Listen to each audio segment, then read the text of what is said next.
Hi everybody, welcome to Dynamo Sword Channel. I'm David and today on Dynamo Sword Channel I will be discussing arming swords. So what is an arming sword by European sword terminology? Well, that is a big question that I hope I can shed some light on in this episode. So if you like arming swords or are interested in this unique type, stay tuned.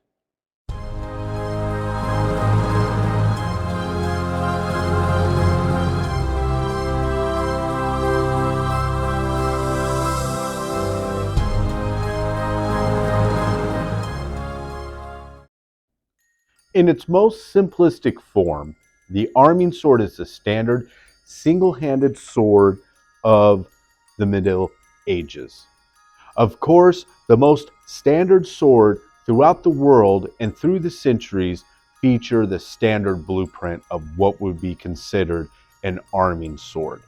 That being a sword of various blade lengths with a hilt consisting of a grip large enough for a single hand to wield it.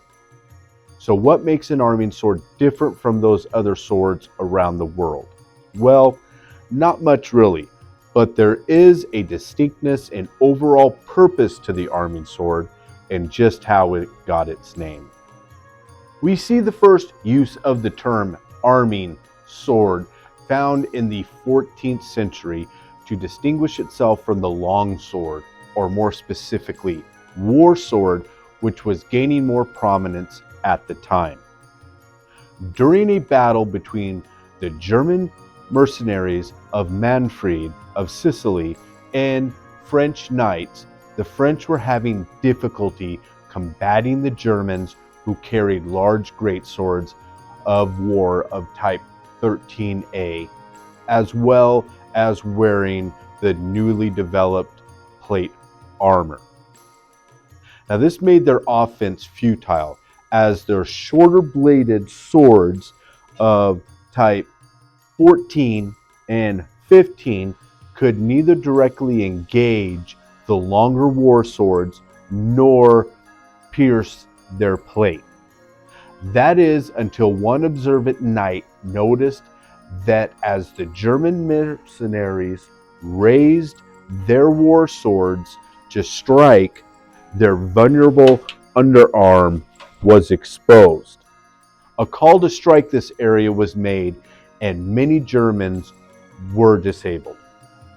The French were given an advantage in battle due to their shorter and more acutely pointed blades being perfect for gapping plate armor. Hence the name arming sword for disabling the arm. Of course, the story is probably more in relation rather than actual definition, as such techniques were used quite regularly throughout Europe to combat armored opponents. But it does seem that the term arming sword primarily stems to add distinction between the standard sword and the newly developed two-handed war sword or long sword that first saw its development in the later part of the 13th century. Now, until then, a sword was, just a sword, because there was no need to distinguish, the European sword from itself until those two-handed variants arrived. Looking back, we see the basis of the medieval arming sword in the earlier Celtic Hallstatt swords, and of course the Carolingian or Viking swords of the 5th through 10th centuries.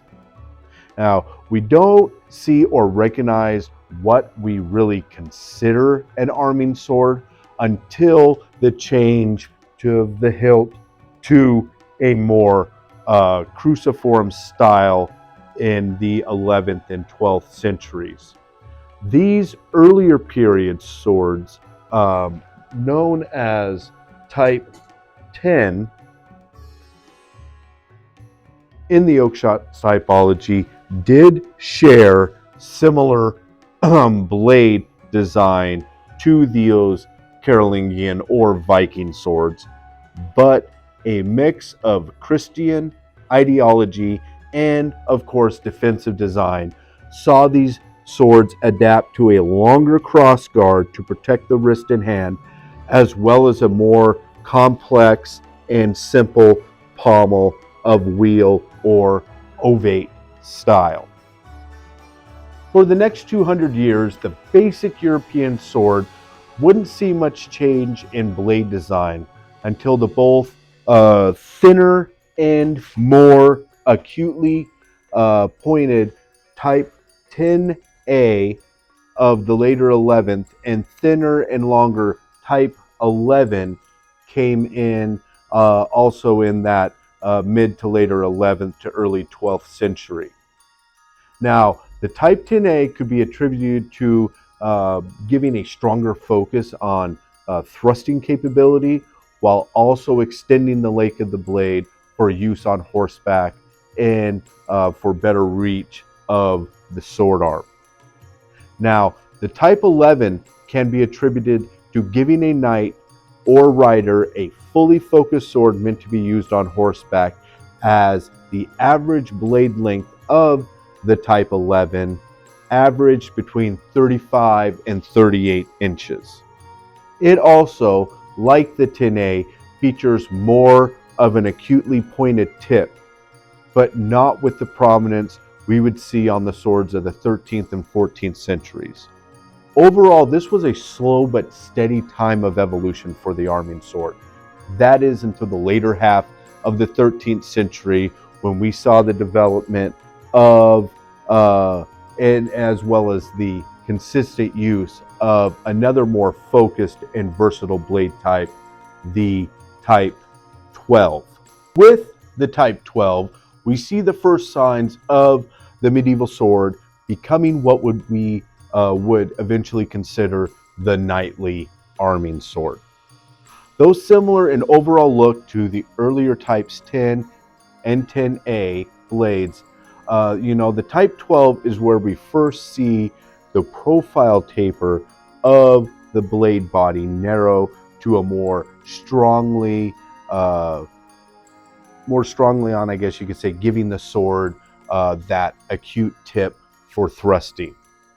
We also see the fuller get narrower and terminate kind of more towards the midsection of the blade, and that was to focus also on allowing it to have a more solid thrusting section at the tip.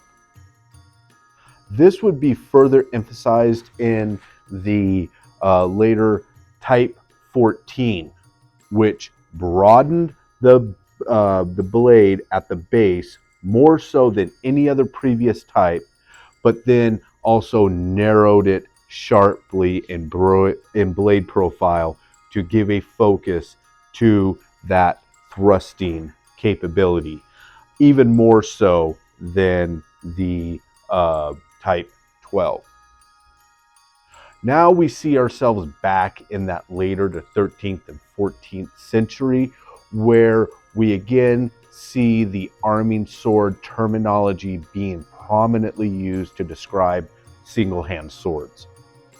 As mentioned earlier, the longer grip war swords had begun to be developed and used more commonly, as seen in the Type 13 and 13A, as well as the more acutely tapered two-handed variant or subtype of the 12, the Type 12A.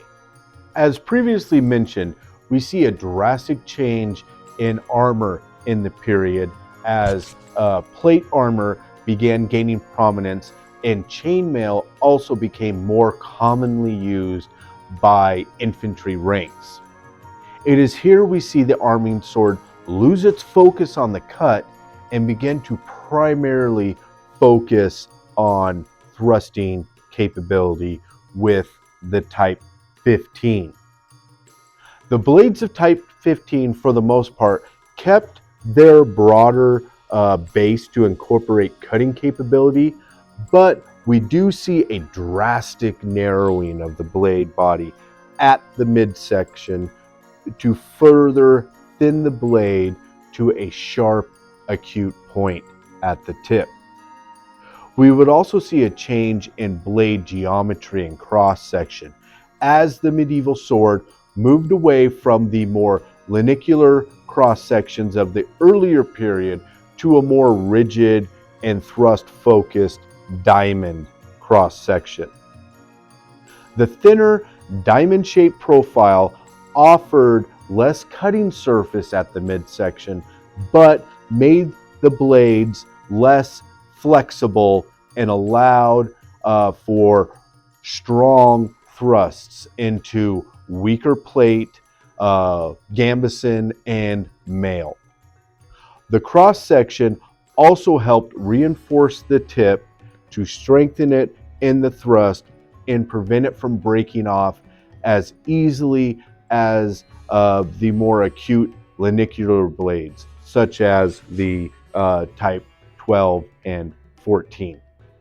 As we move later in the 14th century, we also see another blade type being developed, and for its time, it was the most capable and versatile, that being the Type 16. Now, with the Type 16, you basically got the best of both worlds regarding what we would consider a cut and thrust blade. Similar in overall appearance to the earlier Type 12 or even Type 14, the Type 16 had a broader blade base that gradually tapered at the midsection. It, like its earlier cut-focused cousins, had a fuller, reaching about half the blade's length. But unlike the Type 15, the profile taper isn't as drastic and started further down and closer to the tip. That way, the Type 16 retained its strong diamond cross section, similar to the 15, and rigid reinforced tip, but also offered a stronger focus on cutting efficiency due to having more body at the midsection. Now, from here, we see a few other changes to blade types in the later half of the 14th century. We also see more experimentation in cross sections with the inclusion of hexagonal and hollow ground types. Both were designed to allow rigid thrusting without needing to sacrifice as much to cutting capability, giving blades that use these cross sections more cutting surface at the midsection and tip. We see the hexagonal cross section featured in the Type 19 and the hollow ground section in the Type 18.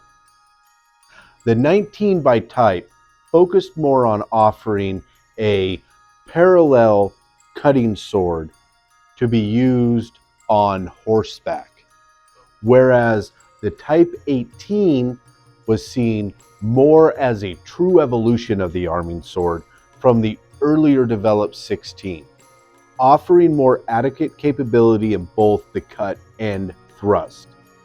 Now, a lot of this can be attributed to the hollow ground cross section, which enhanced the more diamond cross section by keeping a strong midrib, but chamfering the blade body, thinning the blade as it moves from that midrib to the edge.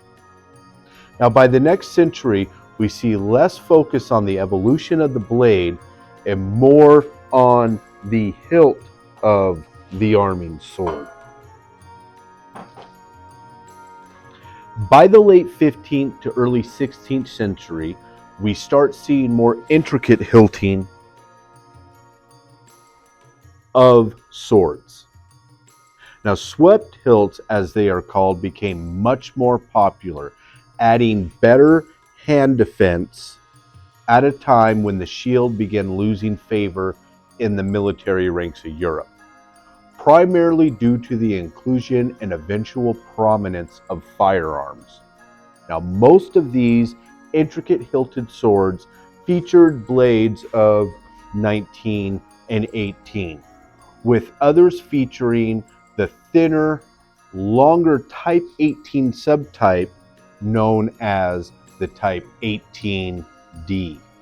The Type 18D was similar to the standard 18 blade, but featured a longer and thinner profiled blade similar to the longsword subtype 18B, but retaining that arming sword hilt length.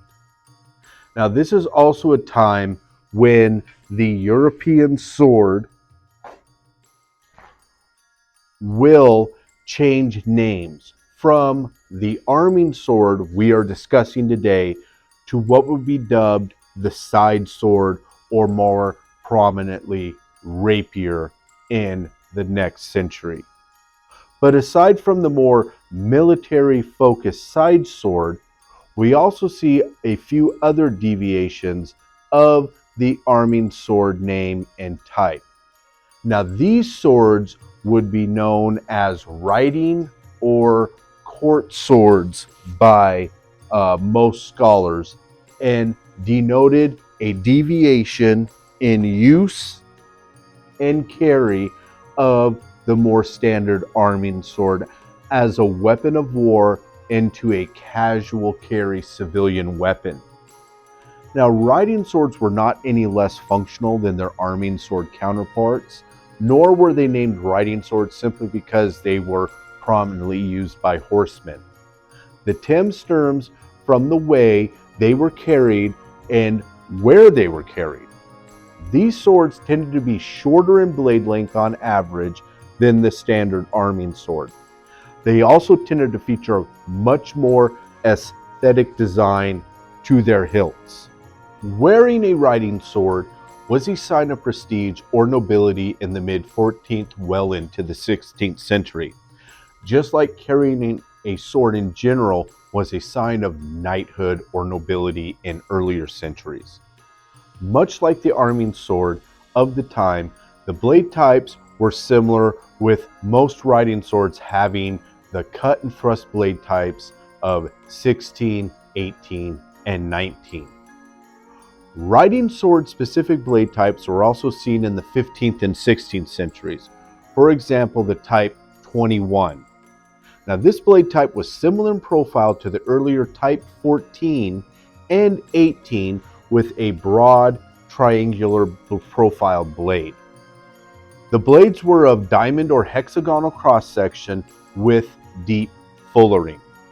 What really sets these types apart, though, is their more aesthetic and complex hilting, resembling the also popular at the time Italian Conqueta dagger.